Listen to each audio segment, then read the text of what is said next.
একটা ছোট গ্রাম, সেখানে থাকতো এক গরিব রাখাল, নাম তার রবি। রোজ সকালে সে মাঠে গরু চড়াতে যেত, খাবার জুটত কষ্টে, কিন্তু তার মনে ছিল একটাই জিনিস, বড় কিছু হওয়ার স্বপ্ন। একদিন গরু চড়াতে চড়াতে সে দূরে একটা ব্যাগ দেখতে পেল।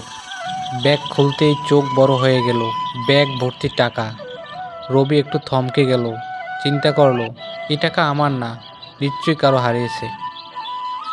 দ্বিধা না করে সে ব্যাগটা নিয়ে দৌড়ে চলে গেল গ্রামের মোড়ল মশাইয়ের কাছে। ভালো ছেলে।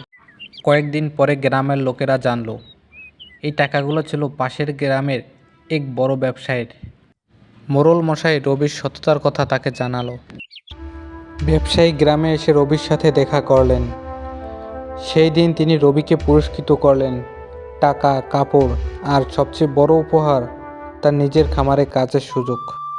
কিছুদিন যেতে না যেতেই রবি শিখে ফেলল ব্যবসার কৌশল। পরিশ্রম, সততা আর শিখতে চাওয়া মন তাকে এগিয়ে নিয়ে গেল। ব্যবসায়ী তাকে আরও সাহায্য করলেন। বছর কয়েকের মধ্যেই রবি নিজেই বড় গরু ছাগলের খামার স্থাপন করলেন।